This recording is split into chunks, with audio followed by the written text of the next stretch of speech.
Hello, angels. Welcome back.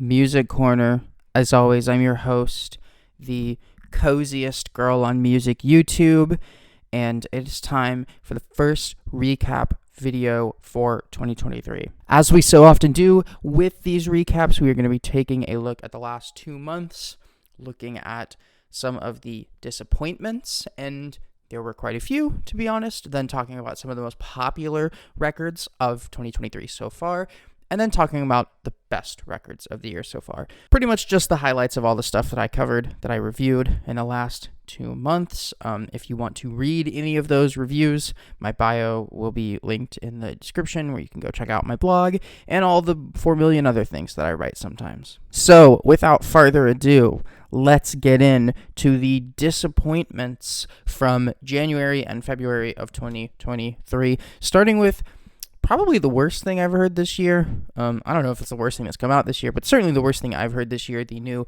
Ava Max album, Diamonds and Dancefloors. It's not exactly that I was anticipating this being, like, good or anything. I'm not even a fan of Ava Max's biggest hits, like Sweet But Psycho or Kings and Queens.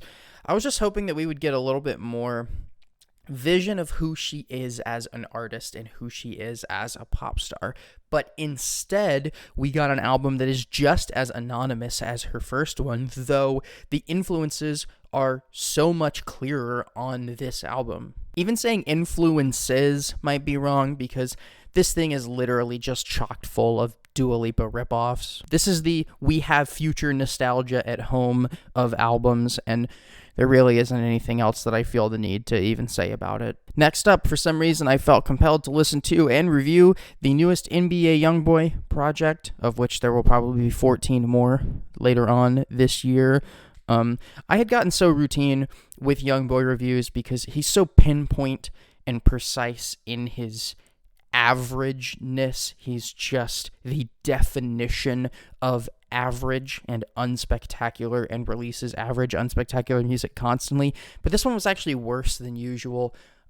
For some reason, he tries on like a Trippie Redd ripoff sung flow a couple of times on this project, and it is awful. As usual, there are some bangers on here, though they have very little personality.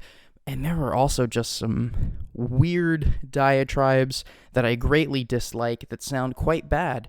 And that's the new YoungBoy project. Also, I guess I'm a little bit disappointed by this new Måneskin album. Not that I had high expectations for it. I think Beggin's an okay song. I thought this thing's single Supermodel was decent.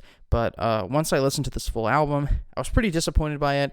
When the band takes themselves really, really seriously, the results are very rough. And I was kind of into some of the more fun songs on here at first, but this album has taken a critical beating unlike anything I've seen in quite a while. Every relevant publication has jumped on this album to talk about how bad it is, and that really made me revisit it and reassess my thoughts on it, and it really does suck. It's not very good. Even some of the stuff that I thought I liked about it at first, I just don't care for this record that much. I don't really see any reason to revisit it. There are a handful of highlights, but nothing they do is any better than some of the other still quite mediocre rock records I've covered so far this year. It is once again time to get your pitchforks and torches out to come at Hot Take Lav, because it will not surprise longtime readers or viewers to know that I was not crazy about this new Paramore album. I've never really liked Paramore, and I called the first Hayley Williams solo album one of the hardest things I've ever had to review, which I totally stand by. But I don't know. I liked After Laughter. I thought it was better than, what would have been their greatest hits album up to that point. It was that much of an improvement from everything early Paramore had done. And I was just hoping that they would continue in that direction and improve upon that on this new album. And in a sense, they kind of do. The instrumentals are easily the best part of this record. They're dancey, they're very groovy, they're very exciting in a way that Paramore never was before After Laughter. But you can also see some of the flaws from a mile away. There are some gaping conceptual flaws from their approach to songwriting, and some of the times that Hayley Williams is playing Riot Girl dress up on this album are so cringe it's unbearable. Also, for some reason, right at the end, it just takes a nosedive in quality of instrumentation and excitement of these instrumentals out of nowhere, which I'm not crazy about. There are a lot of flaws in this record, and is it better than their self-titled? Sure, but that's the lowest possible bar you could give them to clear, and it's still a pretty big disappointment, being the record that followed the first Paramore album I even actually liked. I guess I also have to say this new Sam Smith project is a bit of a disappointment. Not that I was anticipating it being great or anything, because I've never really liked any of their albums before. I've never really given any positive reviews to them, just because the very mature, soulful sound of this pop music is so drab and so dull, and Sam Smith is not the caliber of performer or songwriter they would need to be in order to really sell it and make it work like, say, Adele does on her best tracks. But it's also no secret that I liked Unholy quite a bit. It landed pretty high on my best hit songs of the year video from last year, and I thought it was really cool to see them win a Grammy for it and perform it on a national stage. I thought it was really cool to see two trans people stand up at the number one spot on the Hot 100 and get to speak at the Grammys, and it feels right. Not that I was expecting this album to be a bunch of unholies, I was just expecting it to be worth talking about more, but it really is just another Sam Smith album. Unholy is really one of the only diatribes in the track list here. The results are just a really scant, really boring album that I have so little to say about, and most of it is negative. A lot of the non-Kim Petras collaborations on this record are terrible, and a lot of the deep cuts are just as mediocre as Sam Smith deep cuts have always been. I wasn't expecting this record to turn me into a Sam Smith fan overnight. I was just expecting it to take some bigger risks and stand out more and have more to talk about as an album, but as a follow-up to the phenomenon that was Unholy and still is Unholy, as it's still in the top 10, does anyone even remember that this album came out? So those are the disappointments out of our system. Now we're going to just talk about some of the most popular, most talked about in various music circles albums that have come out this year, starting with sad core, sad girl, innovator, pioneer Nicole Dollinger with her new album. It feels like the right time for her to come back and for her to be getting attention, because she laid so much of the groundwork for the sad girl aesthetic that is so popular right now, and I've seen this album getting a lot more attention than any of her projects in years, which is awesome. I think it's for good reason too. This is my favorite project of hers in quite a while.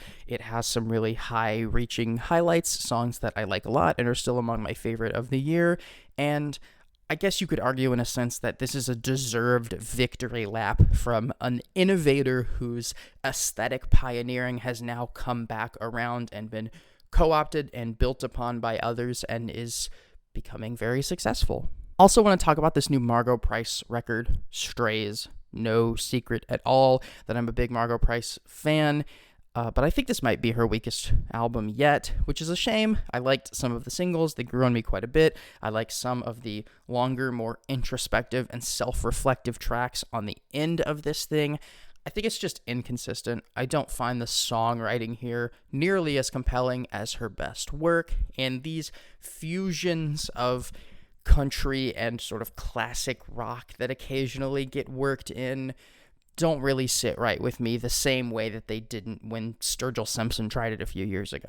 Margo Price is great, and I'm excited for whatever she's going to do next, but of her 4 records, I think this is the one that I can envision myself returning to the least. And speaking of records I won't be returning to, this new Mac DeMarco project.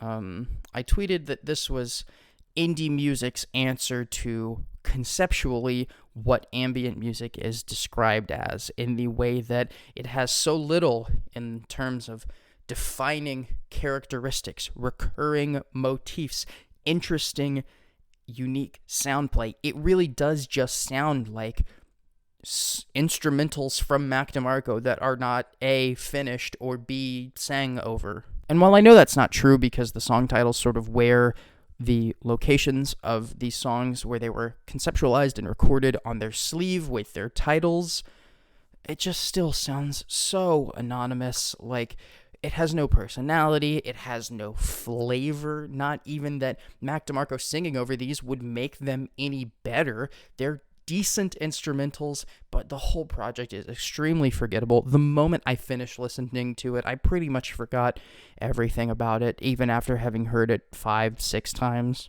Combining this with the last Mac DeMarco project, which I wasn't crazy about, and thinking about how long it's been since the last time I was really in love with a Mac DeMarco project, I'm just starting to wonder when we might hear something high level from him again, if ever. Probably the most popular and most talked about album of the year thus far, shockingly, at least within, music circles and the music community, has been this new Ice Spice EP of all things. And listen, Ice Spice is that bitch. Like, she has tapped into something culturally and creatively that I find difficult to even conceptualize and explain. The grandiosity with which she has captured the public's imagination so quickly and in such a short time is kind of astounding.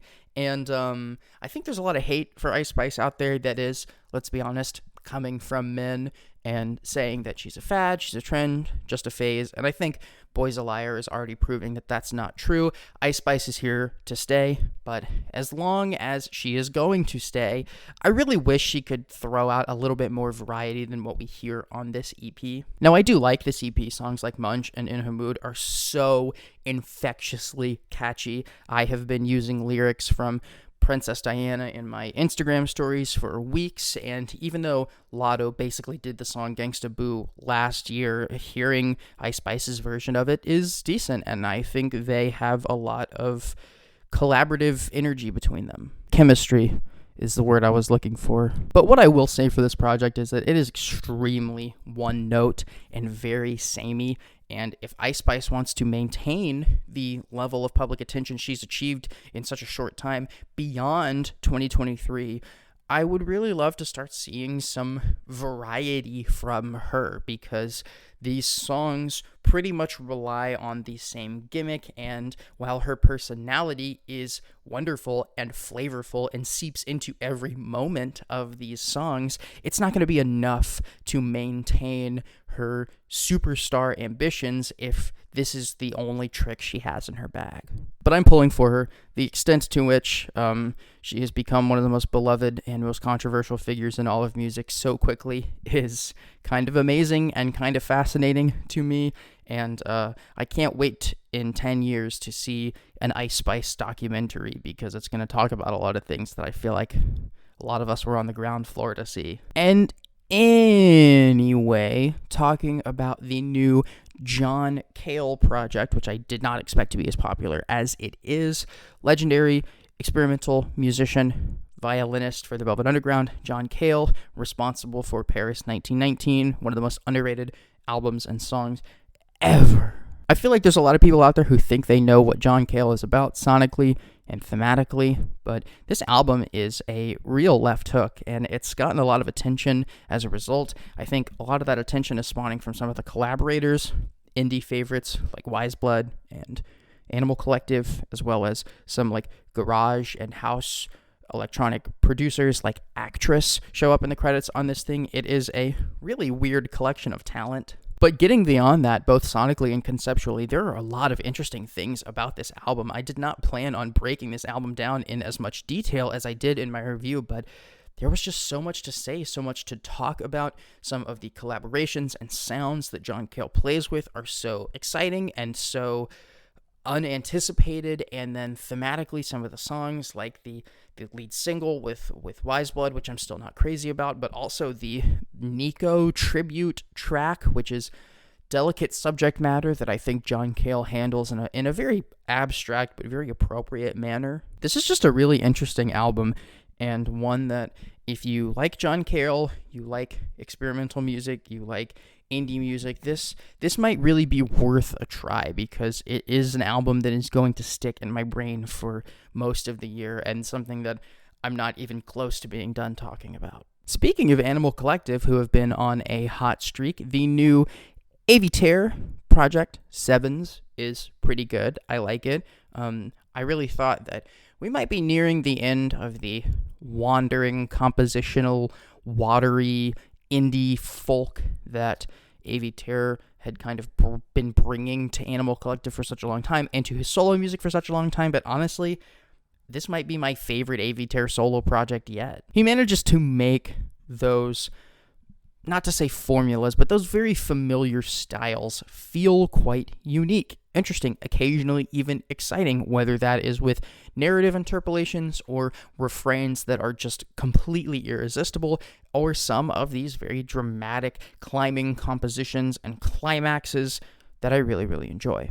This record isn't perfect. It gets off to a pretty rough start, but once it gets in its groove, it's a really, really enjoyable listen. If you like Animal Collective, don't miss out on this thing. And if you somehow missed out on Time Skiffs, their great album last year, definitely check that out, because it's the best Animal Collective project in a very, very long time. Now, let us talk about some of the best stuff that I heard in the past 2 months. Some of the albums that I liked the most. Surprisingly, among the bunch, the new Yo La Tengo project, legendary indie rock act Yo La Tengo, and this is my favorite thing that they've done in at least a decade. Quite an interesting sonic experience. It still very firmly grounds itself in the realm of indie rock and has compositionally some of the elements of slowcore that the band has dealt with in the past, but there's just more muscle to it this time, and that comes from the playful experiments with distortion, building distortion, layering distortion. It is a recurring motif across this album, particularly in the second half, and one that I like quite a bit. Dropping into one individual song on this album on a playlist or something can be interesting, but hearing it as a holistic sonic experience is quite wonderful. Love the opening track on this thing, and the run that it goes on as a finale, the way that the songs build upon each other and work together to lead the record to a conclusion is really compelling, and it won me over pretty quickly. It was a joy to listen to every time, and I think if you like Yo La Tengo, like indie rock, like some of their classic stuff from the 90s, and haven't checked this record out yet, it's worth it. Also gotta talk about the record that people can't stop talking about, the think piece baiting shift from contemporary trap hip-hop into classic psychedelic rock from Lil Yachty. Yeah, I like this album quite a bit. I think that Lil Yachty surrounded himself with really interesting talent, a lot of psychedelic musicians who make extremely valuable contributions to this project, but more importantly than that, he proved in a way that other rappers like Vic Mensa, Kid Cudi, Logic, who have tried to make shifts like this before, he proved that he really became a connoisseur of the classics at some point. The influences he's pulling from here are not surface deep, meaning that the results are genuinely exciting, occasionally quite experimental, and do a really good job at paying tribute to the authentic side of the music that Lil Yachty is querying from. And yeah, this record isn't for everybody. There has been a lot of mixed coverage about whether Lil Yachty pulls off this massive sonic transition well, but in my opinion, I think this record's pretty good. I think it's one of the best records I've heard this year so far, thus it being on this spot.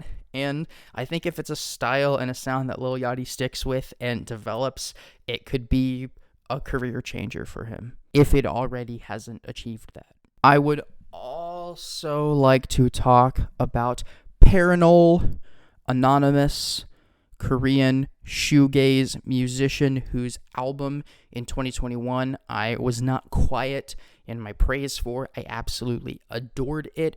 Back with a new project, and while I'm not as head over heels for this one, I do like it quite a bit. What I like about it is primarily the artistic and personal growth displayed on the album. From a conceptual standpoint, this deals much less in the self-hatred of the previous record and more in finding the love and the continuity of life to break out of those bad habits. It is a real emotional journey, just like the last Parannoul record. If you're not following the lyrics along to these songs as you listen to them. I highly recommend it. It's a very rewarding addition to the experience. But there's also just an increased amount of instrumentation and sonic ideas to be found here. There's a lot more going on this project in terms of like the sonic depth and detail of instrumentation than on the last one. And while that doesn't always work perfectly, and there are some songwriting choices on this record that I don't find very compelling,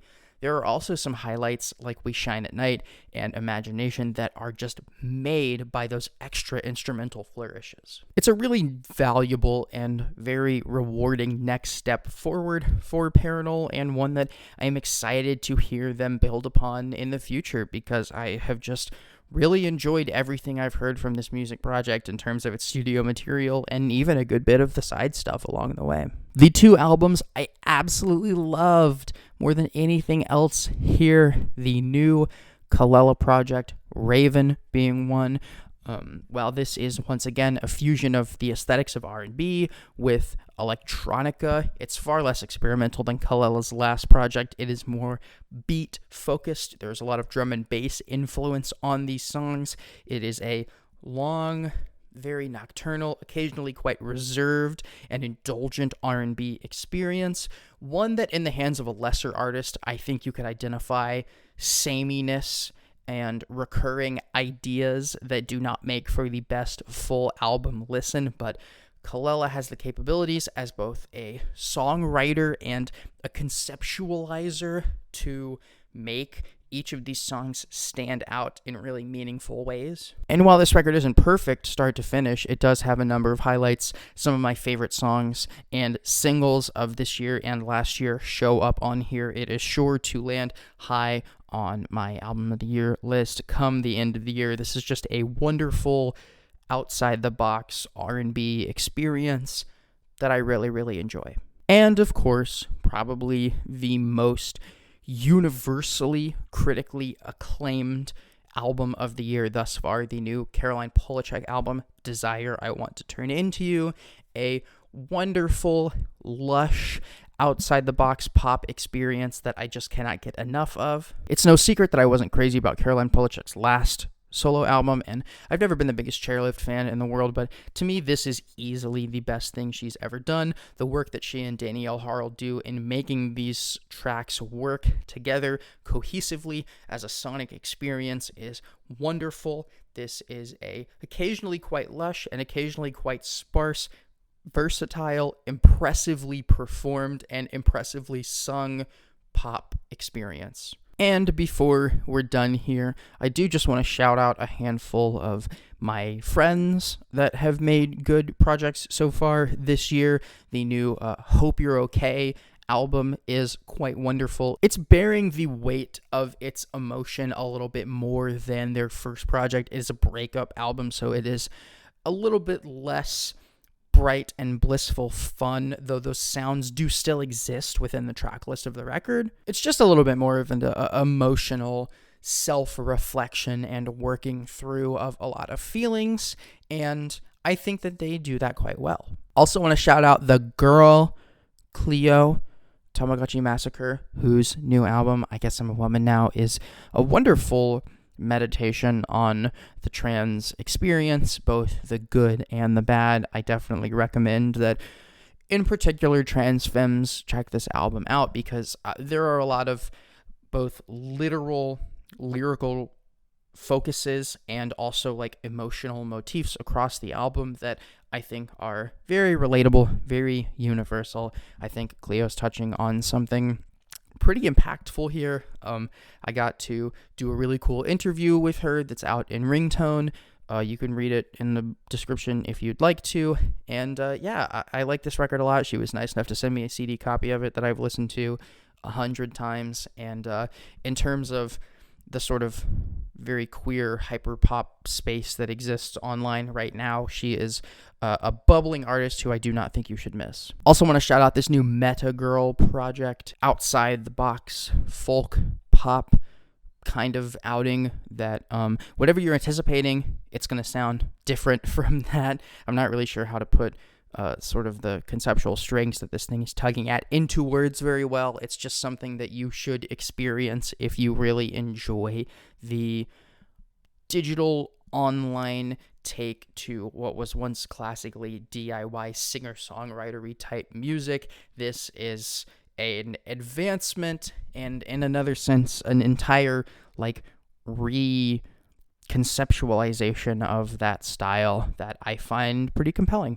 And that's it for the recap. Not a whole ton of huge albums or really, really amazing albums. I think that's about to change soon, given that we just dropped the new Gorillaz project, the new Shame album, and coming up in March, we've got, Shoo Shoo, Lana Del Rey, M83, Liturgy, among a number of other really exciting new projects. There's a lot to look forward to.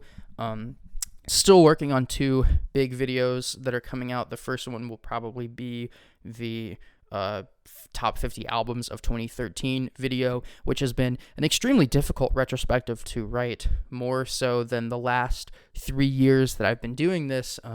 This is the one where I feel like my opinions have changed the most, running through about 150 or so albums from 2013, some of which I had not heard in 10 years. And yes, some of which still suck. And then after that, we'll finally do the follow-up to the worst number 1 hits of the 2010s video, where I finally get to talk about the best number 1 hits of the 2010s, which I'm really looking forward to. Both of those are going to be a lot of fun. Hopefully one will be out in March, one will be out in April, and then it'll be time for a whole nother recap.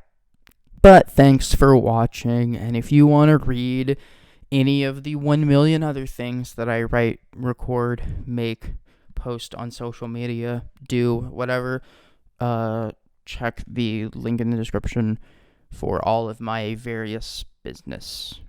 Mwah.